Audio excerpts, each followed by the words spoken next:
tous et bienvenue à La Plume en main aujourd'hui. Je rencontre l'auteur Guy-Ève Blouin, qui est l'auteur en fait d'une série chronique luciférienne, donc tome 1 et tome 2. Et aujourd'hui, il vient nous parler de la conspiration COVID-19. Bonjour Guy. Bonjour. Ça va bien? Très bien, oui. Oui. Écoutez, Guy, on a 3 segments aujourd'hui. On va parler de vous. On va parler de l'œuvre en question, qui va être justement sur la conspiration. Mais on va faire un petit quiz aussi ensemble. Alors, est-ce que vous êtes prêts? Totalement. Oui. Bon, on part avec nos questions découvertes. Alors, comment est-ce que vous avez commencé à écrire, d'une part? Parce que là, il y a quand même 3 tomes ici, là. J'ai commencé à l'adolescence à écrire, mais j'ai publié beaucoup plus tard, mais ça fait de tout temps, là, j'ai écrit. Là, OK. Oui. C'est quelque chose qui est inné en soi de votre côté? Bien, pas nécessairement, là, mais c'était surtout par curiosité. À 19 ans, par défi, j'ai lu la Bible, Hein? d'un bout à Aïe. l'autre, parce que je trouvais ça intéressant. C'était une source d'inspiration. OK. Puis là, ça a alimenté mon imaginaire. Puis de fil en aiguille, j'ai commencé à écrire des petites nouvelles. J'ai tenté une première publication dans les années 80. Ça a plus ou moins bien fonctionné. Mais j'ai tout le temps continué à écrire des petites choses à gauche et à droite. Ça vous a pas découragé? Non, Non. Non, jusqu'à temps que là, en 2016, j'ai décidé là, de tenter ma chance avec mon premier roman. Là. OK, parce que là, le premier roman était Terre de l'Apocalypse. Hey, ça peut sembler très... c'est une sombre. série... les chroniques lucifériennes, là, c'est la fin du monde. Là. c'est vraiment... la fin du monde pour les chroniques? Oui. Donc, OK. c'est dans le prolongement de l'Apocalypse de la Bible. Là, Qu'est-ce qui vous amène à penser à ça, la fin du monde, dans votre imaginaire? Mon Dieu, à tous les jours, ça me donne raison. Ah oui? Je regarde les choses aller, les changements climatiques et tout, puis je me dis, ouf, l'humanité s'en va vers un gouffre. OK. Puis on y va à grands pas. Là. Fait que c'est un thème qui me tient beaucoup à cœur. Puis en plus, moi, je suis un peu le tenant d'une certaine théorie d'une apocalypse dirigée. OK. Ça veut dire quoi, ça? C'est-à-dire qu'il y a des forces en présence qui s'arrangent pour que ça aille mal, OK. pour après ça, arriver en sauveur, puis l'humanité, un genou à terre, va se résigner à accepter les conditions qu'on voudra bien nous fixer. OK. Fait que donc, ça tourne autour de quelque chose de recherche. Quand vous écrivez, vous recherchez, parce que vous êtes quand même enseignant Oui, en beaucoup. mathématiques et sciences. Le premier roman, là, ça m'a pris presque 4 ans de recherche et d'écriture. Parce que ce que je lisais ici, là, dans votre... à l'arrière, qu'est-ce que c'est la théorie des anciens astronautes? Ça veut dire quoi, ça? C'est le néo-évémérisme, c'est-à-dire c'est une théorie qui veut que l'humanité ait été en contact avec des êtres plus évolués. OK. Ce qu'on appelle les anciens astronautes. Donc, des êtres qui viennent des étoiles, qui nous ont probablement... Des êtres qui viennent envahir la Terre? Pas envahir, ils nous ont carrément créés à l'époque. Ah, OK. Donc, Donc, on s'en va très loin, là, au niveau de la religion. Oui. et tout ça, Les là. chroniques lucifériennes, c'est un beau mélange de science, de religion, de mysticisme puis d'ésotérisme. Oh! Quand Les même. 26 premières pages, là, il faut les lire 2-3 fois. OK. Pour vraiment comprendre et saisir l'information. C'est une saga, hein? Il y a 4 tomes. Il y en a 2 d'écrits. Oui, OK. Fait que Vous en avez 2 d'écrits. Les Fait que 2, donc, ça veut dire qu'il y en a 2 autres qui s'en viennent? 2 autres qui s'en viennent. Oh, vous êtes à l'écriture en ce moment? Il est en gestation. Oh, OK. L'idée est là. Parce que le tome 3, ça va être un antépisode. Donc, je recule là, probablement 300 000 ans à la création de l'être humain pour expliquer justement toute la mise en place des personnages, puis des conflits qui perdurent, puis qui culminent, dans le fond, dans l'Apocalypse. Là. Dans l'Apocalypse, on règle des problèmes qui sont vieux de centaines de milliers d'années. Là. Une guerre, justement, entre ces fameuses entités célestes qui veulent gouverner l'humanité. Fait que là, ce que je vois, là, parce que c'est quand même disons qu'il faut avoir un certain quotient intellectuel pour aller chercher toutes ces recherches-là. Bien, il faut être curieux. Puis, Curieux, mais comprendre. Mais ça aussi. fait 40 ans, plus que 40 ans là, que je m'intéresse au sujet. Donc, de l'information, là, j'en ai beaucoup, beaucoup, beaucoup. Puis à l'époque, j'avais quand même entrepris un bac en anthropologie, puis je voulais me spécialiser en anthropologie de la religion. Donc, les textes comme les textes bibliques, les apocryphes, les textes sumériens, j'ai potassé ça pas mal. Fait que je suis allé chercher beaucoup d'informations. Fait que quand j'ai commencé à écrire mon roman, bien, l'information, je l'avais déjà en partie. C'était surtout de la structurer puis rendre ça cohérent puis plausible pour en faire une lecture plaisante aussi. Là. Avez-vous pris de la formation pour écrire? Non, je suis autodidacte. Là. Autodidacte, vous saviez comment structurer un livre pour qu'une maison d'édition puisse... Parce qu'elles ont été éditées et ces livres-là ont été édités. Oui. Donc, alors, est-ce que ça a pris du temps avant d'avoir la première maison d'édition? T'en envoies, je pense que j'en ai envoyé une dizaine des différentes maisons d'édition. Puis là, tu reçois des réponses négatives pour toutes sortes de raisons, là, plus ou moins... comme auteur, on trouve plus ou moins valable, là, parfois. Là. Puis là, jusqu'à temps qu'il y ait une maison d'édition, mon Dieu, elle a appelé chez nous, là, puis elle voulait me signer au plus sacrant. C'est comme si elle tombait en amour. Vos livres fitaient avec les sujets qu'elle publiait. C'est ça. Les maisons d'édition, ils ont des créneaux, puis parfois, ben ça peut être même personnel. Là. Mon éditrice, je pense qu'elle partage en bonne partie certaines de mes visions, mes théories. Fait qu'elle a embarqué là-dedans 100 000 à l'heure, puis sans aucune hésitation. C'est intéressant. Comment est-ce que vous décrivez, vous, votre style d'écriture? C'est quoi vos influences littéraires? Parce que là, vous écrivez des romans, fiction, avec des théories de complot, en différents aspects. Avez-vous été influencé par d'autres? Étrangement, là, moi, je lis très peu de romans. OK. Je lis beaucoup. Tu sais, je peux lire 10 000 pages par année, là, des fois. Là. OK. Mais moi, je lis pour faire mes recherches. Donc, c'est sûr que c'est des auteurs comme Anton Parks, Zecharia Sitchin, Emmanuel Velikovsky, la Bible, puis les textes sumériens, ce genre de choses-là. Donc, je vais piger dans des auteurs au niveau mystique, ésotérisme, un auteur comme Schwaller de Lubick, qui il a étudié les temples égyptiens pendant une quinzaine d'années. Il a consacré une bonne partie de sa vie à la symbolique égyptienne. Donc, je suis allé piger là-dedans. Là. En réalité, ces romans-là me représentent beaucoup, beaucoup, beaucoup. Là. C'est ma vision du monde. Vous avez là une partie de mon esprit qui est dans ces pages-là. Là. C'est intéressant. C'est quoi qui vous intéresse? C'est pas donné à tout le monde de dire « je vais lire un livre de ce genre littéraire-là ». Bien, moi, ce qui m'intéresse beaucoup, là, c'est l'amalgame des choses. On a tendance à segmenter la science, la religion, la mystique, l'ésotérisme, alors que moi, dans mon esprit, bien, c'est un tout, là, ça forme un tout. Fait que moi, c'est pour beaucoup le tout qui m'intéresse, de voir les liens entre les choses. Il y a des choses qui se passent aujourd'hui qui sont explicables par l'histoire, puis l'histoire de la science est tout aussi intéressante, puis tout l'inexplicable. Là. Moi, j'ai étudié en sciences, j'ai enseigné en sciences pendant 25 ans quasiment. Puis je déplore que la science a tendance à rejeter de façon quasi systémique tout ce qui est théorie parallèle. Ce qui veut dire théorie parallèle? Ce qui est non reconnu. Ce qui est non reconnu par l'élite scientifique, puis ce qui n'est pas enseigné dans les universités. Moi, j'ai tombé un peu sur le derrière quand j'ai fait mes études en anthropologie, de voir que des gens qui ont des doctorats ne connaissaient pas certaines théories valables, là, assez fondées, là, pour du moins en discuter. Puis ils n'étaient pas ouverts à la discussion. Même chose quand j'ai fait... Est-ce que c'est à cause de la peur?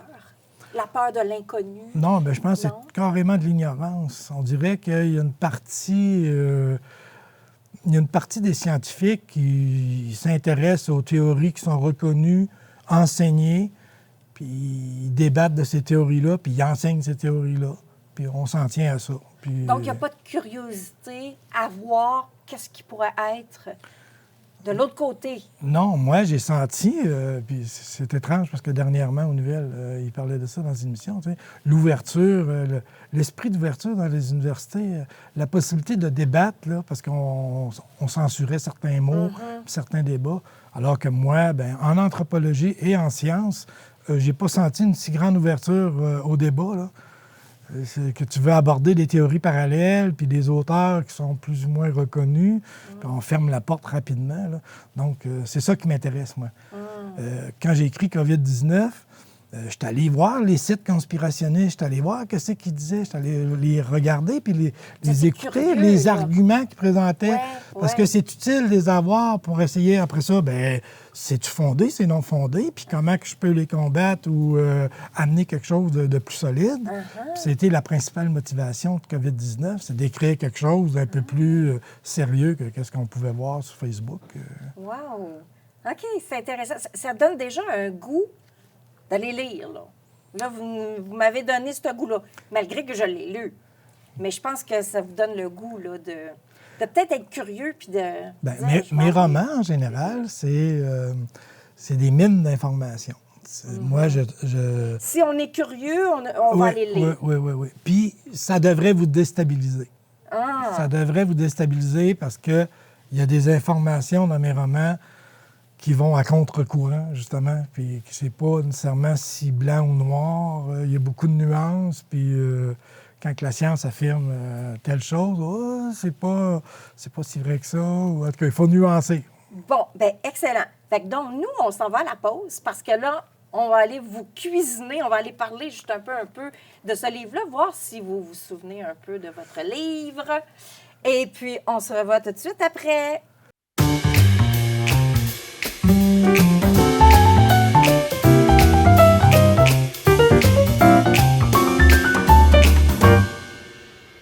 C'est maintenant que je te cuisine. Mais oui. La mémoire. On va user ta mémoire, là. On va aller l'utiliser pour voir si tu te souviens de ton livre de la conspiration, COVID-19, la conspiration. Là, le jeu qu'on va faire ensemble, c'est le jeu Qui quoi dans la conspiration. Je vais piger, puis on va voir si tu te souviens de ton livre. Oh! Qu'est-ce que Wuhan?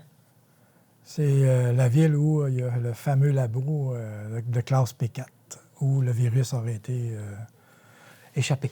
OK, c'est exactement ça. Bravo, un morceau de robot. Un autre. Facile, là. Oui, la première Hein? était accessible. OK. Tiens, ça, c'est le nom d'un de mes collègues de travail. Francis a été trahi par qui? Francis, c'était... Ah, le général, mon Dieu, c'est quoi le nom du général? Ouais, Ah! ouais, je m'en souviens même pas. Non? Non? Steve. Ah, son copain, ben oui. Ah. Oui, ah, oui, ça, c'est des personnages vraiment secondaires Ah, c'est qui ça. sont là puis ils disparaissent. Fait que, oups, oui, c'est vrai que l'information disparaît vite. Ben oui, hein? Parce que Steve, c'est le copain, justement, de Francis qui Oui. a été tué Oui. en quelque part, là. Oui, c'était un ami d'enfance, en réalité. C'est ça. C'est un ami d'enfance. Puis c'est sur son cadavre qu'ils ont exercé, là, qu'ils ont utilisé, là, pour voir qu'est-ce qu'il y avait là-dedans. Non, c'est pas le Bénon. Pas lui?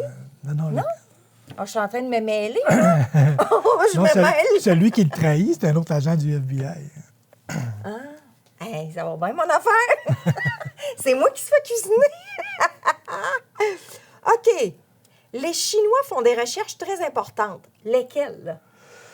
Tout ce qui touche sur la neuroscience, puis les problématiques au niveau du cerveau, puis tout ce qui est génétique.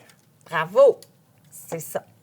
En réalité, il y a trois dimensions qui ont développé depuis une quinzaine d'années, là. OK. Ah, c'est à découvrir dans le livre. Oui. Qui voulait éliminer Abby pour la non-publication d'un article? C'est la Société Palinard.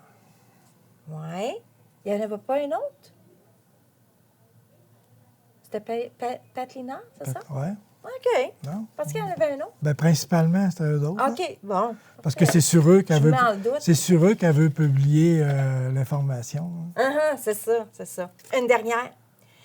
Quel est le troublant secret lors de l'autopsie d'un prisonnier militaire? Mon Dieu, il peut y en avoir 2, 3, là, mais le troublant secret, c'est le fait qu'il y a un tatouage qui identifie que c'est le frère à Abby. Ah oui? Oui.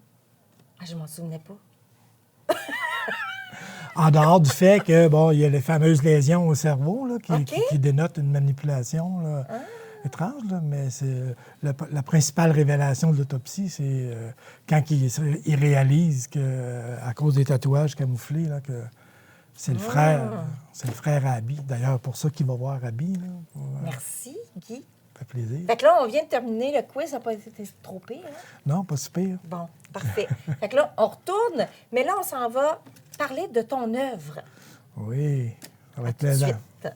On y va tout de suite.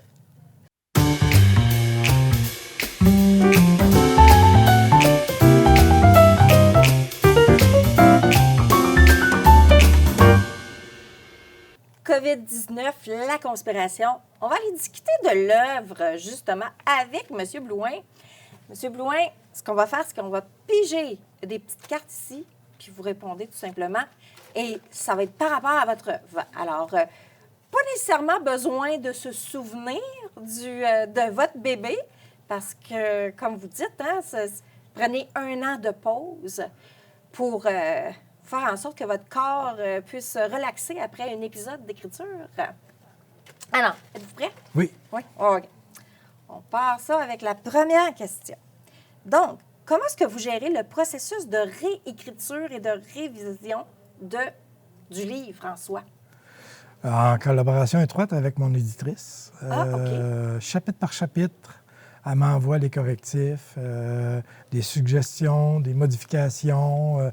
J'ai beau être un enseignant, je fais des erreurs d'écriture. Non! Oui. Faites ça, vous? Donc, elle m'apporte des suggestions, parfois à changer les mots. OK. Donc, oui, c'est en collaboration étroite. Et j'avoue que pour mes 2 premiers romans, j'avais des lecteurs. J'avais 3 lecteurs à qui je demandais de lire OK. avant d'envoyer le manuscrit aux éditions. OK. Pour avoir des comebacks, justement, si c'est trop complexe, Oui, ou c'est ça. il y a des incohérences parfois qui nous échappent, parce qu'on a beau relire et relire, puis ça nous passe sous le nez. Puis, C'est ça, exactement. À un moment donné, on ne voit plus rien. Là. On est trop dedans. Là. Moi, Faut sortir. moi, je fonctionne avec un système de portes. Un système de porte. Oui, quand j'écris, je rouvre une porte, je rouvre 2 portes, je rouvre 3 portes. Puis je prends des notes, là. J'ai note mes portes. Là. C'est-à-dire, je rouvre une situation, il faut que je prévoie la fermer. Fait que, au fur et à mesure que mon livre avance, il faut que je m'assure que ma première porte, je la ferme. Ma deuxième porte, OK. je la ferme. Et ainsi de suite. Un livre, là, ça vous prend combien de temps comme celui-ci, là? Discussion, Lui, il était la expéditif. Ça m'a conspiration? pris à peu près 2 mois. 2 mois? Oui. Ça veut dire que vous aviez déjà en banque des recherches effectuées. Non. Vous avez recherché. Oui, mais il faut comprendre que la COVID, on était confinés, là. Comme enseignant, OK. comme enseignant, j'étais à la maison. OK. Fait que j'avais beaucoup de temps pour écrire. OK. Fait que je me suis consacré 2 mois à plein temps en recherche. Puis Ça a pris combien de temps? ça a pris quasiment 4 ans parce que c'est né d'un essai que j'avais écrit sur les différentes théories sur l'origine de l'espèce humaine, OK. qui s'est transformé en roman. OK. Donc, beaucoup de recherches. Parce que ces deux-là, en principe, au départ, devaient être un livre de 600 pages environ, là. Exactement, oui. Fait que puis vous avez décidé de condenser, en fait, de ne pas les condenser, mais Ouais, de de les scinder. séparer, de Oui, les parce scinder que en tomes 1 et 2. Je voulais pas envoyer un manuscrit de 600 pages à une maison d'édition comme premier roman. Là. J'ai dit, on va me fermer les portes. Les échauder. Ouais. Ça va à une deuxième question, je ne regarde pas. OK. Quels sont les moments les plus mémorables de votre processus d'écriture de ce livre? Donc, de lui, là, ici, là. COVID-19, j'avoue que je suis sorti de ma zone de confort. OK? Parce que quand j'ai écrit les Chroniques lucifériennes, ça a un ton, puis c'est pas du tout un suspense. les chroniques. Oui, Tandis c'est vrai. que ça, j'ai vraiment voulu ça comme un suspense. Fait que pour moi, c'était nouveau d'écrire. Et j'avoue que quand j'ai eu fini puis que je me suis relu, j'ai été très, très, très satisfait du travail. Puis c'était des bonnes critiques en général, justement. OK. Pour, Oui, c'est ça. Ça, c'est une autre question qui est là-dedans, là, quelque part. Mais c'est bon que vous m'ameniez ça de vous-même, les critiques en général. C'était quoi les commentaires de ça? C'est blanc ou noir. C'est Blanc ou noir. soit qu'on aime, ou on m'a boycotté à certains endroits OK. parce qu'on ne voulait pas toucher à ça en pleine période de pandémie. C'était un C'est sûr. sujet un peu sensible. Ça a été publié pendant la pandémie, Oui, ça, là. oui. OK. Oui, Là, on oui. en est sorti, là. Oui. Donc, aujourd'hui, les gens qui le lisent, comment est-ce qu'ils... Tu sais, d'un point de vue extérieur de la pandémie, comment les gens réagissent? C'est-tu la même affaire? C'est un gros défi dans les salons du livre de réussir à vendre un COVID-19 Oui. parce que les gens, ils en ont jusque-là, de la COVID. Ils sont tannés. Fait que Enlever là, COVID-19, garder la conspiration. Oui, bien même la conspiration, là, c'est parce que durant la pandémie, on a tellement fait une mauvaise publicité, j'ai trouvé, du monde conspirationniste. OK. Oui, c'est vrai qu'il y a des hurluberlus dans le monde conspirationniste, puis il y en Oui. a qui radotent n'importe quoi, qui pensent qu'il y a des satellites qui envoient des hologrammes, puis que la réalité n'existe pas, là. Mais il y a des gens qui ont des idées intéressantes. Fait que là, quand tu lui présentes le mot conspiration, là, Ça fait peur. le cœur le lève, là, puis ils veulent plus m'entendre parler. Moi, là, quand j'ai lu ce livre-là, je me suis mis très ouverte à recevoir et à aller dans la curiosité du roman puis rentrer dans la fiction. Et j'ai trouvé que ça ressemblait à... en anglais, c'est « The Firm ». Ça devait être « La Firme ». En français, vous savez, le film... Le film La Firme avec Tom Cruise. Oui. C'est-tu avec Tom Cruise? Oui, c'est ça. Tom Cruise. Je trouvais que ça ressemblait... Tu sais, ça ressemble pas dans le sens... C'est pas la même histoire, là. Non, mais c'est très dynamique. C'est ça. Ça part d'un point à l'autre. Il y a les FBI là-dedans. Il y a un paquet de choses, là. Fait que je trouvais que ça ressemblait à une histoire un peu comme ça. Bien, j'ai tellement aimé, dans le fond, écrire ce livre-là que c'était pas au départ un but dans mon écriture que d'écrire des suspens. OK? Puis j'ai tellement eu de bonnes critiques, là, même de part de ma famille, là, des gens qui me sont proches, puis ils ont trouvé peut-être les chroniques lucifériennes beaucoup plus ardues à lire, ça beaucoup devait plus être complexes. difficile, c'est ça. Tandis que la conspiration, c'est très Oui, dynamique. c'est À la limite, c'est même léger. Là, tu passes d'un chapitre à l'autre, puis tu dévores. C'est facile à comprendre C'est aussi. ça, C'est facile à comprendre. On suit l'histoire. Ça C'est se mange. C'est pas impossible que j'y revienne à un moment donné comme style d'écriture. Oui, là. moi j'ai aimé, parce que j'ai aimé La Firme. Hein? Le film La Firme. Moi, j'aime ce genre de suspense-là. Fait que des livres comme ça, moi, ça se lit très rapidement, là. Fait que j'ai bien aimé ça. Une autre question.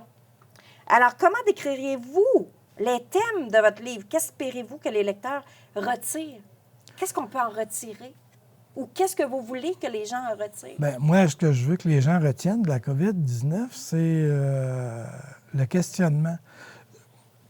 Comme je dis souvent, là, le but de mes romans, c'est de fournir des informations. OK.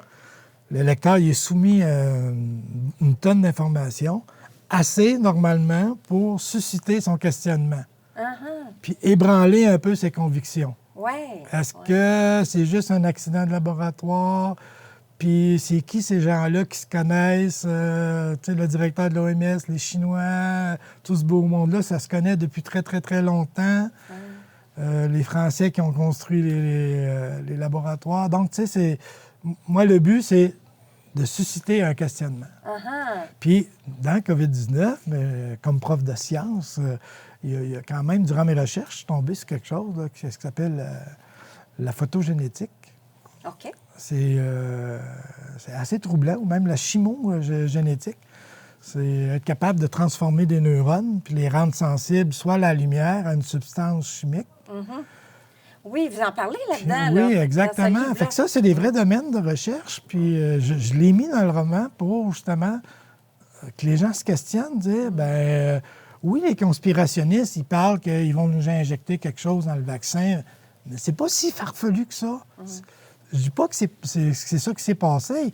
On ne le saura jamais, qu'est-ce qui s'est passé. Les Chinois, ils ont tout détruit, ou en tout cas, ils ont fermé le labo, puis on n'y a pas accès. Mais c'est assez pour susciter un questionnement qui est valable. Puis arrêtons de cibler les gens comme étant un conspirationniste, c'est un méchant qui dit n'importe quoi. Non. Est-ce que vous vous considérez un rebelle? Non, pas nécessairement un rebelle, mais quelqu'un qui se questionne puis qui peut remettre en cause certaines choses. Vous ouvrez la discussion. Oui. Ouais. Moi, je veux susciter le questionnement. Parfait. Il va pour un autre. Comment les lecteurs ont-ils... Ben, écoutez, on a répondu à ça. C'était justement les critiques. Alors, on a déjà répondu. On passe à une autre. Tiens, celle-là.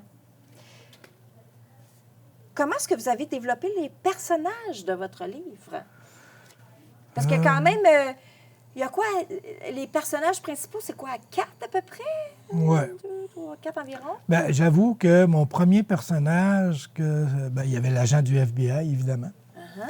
Puis il fallait qu'il soit médecin. Parce que, oui, c'est ça. Parce que tout part d'un cadavre. Ouais, tout part d'un cadavre, puis il y découvre de quelque chose. Puis je voulais aussi une journaliste qui soit un peu conspirationniste, puis qui apporte justement cette dimension là, de révéler certaines informations, puis qu'elle-même se fait boycotter comme conspirationniste. Puis j'avoue que... Mais elle devient dangereuse, là, pour certains. Oui, là. Exactement. Là, elle dénonce des choses. Puis le personnage de Kato, le Chinois, j'avoue là, que ça, c'est venu comme ça. J'avais pas vraiment réfléchi. Je voulais qu'il y ait un lien avec la Chine. Donc, ça me prenait quelqu'un qui soit en lien avec la Chine, puis qui avait comme une histoire aussi à raconter, dans le sens que l'épisode des urnes, là, les 70 000 urnes qu'on a fabriquées, bon, ça aussi, ça a sorti là, dans les informations sur les mouvements conspirationnistes. Donc, c'est le père de Kato qui travaillait. Donc, ça me prenait un lien. Fait que Kato, je l'ai vraiment inventé de toutes pièces. Là. C'était un petit clin d'œil à la première série télévisée de Bruce Lee. OK, c'est intéressant, ça. Écoutez, ce fut un plaisir de vous accueillir, de comprendre un petit peu plus votre imaginaire, mais en même temps, vos recherches au travers de ça, de qui vous êtes également. Là, on est plus curieux, je trouve, là, d'aller au moins feuilleter vos romans.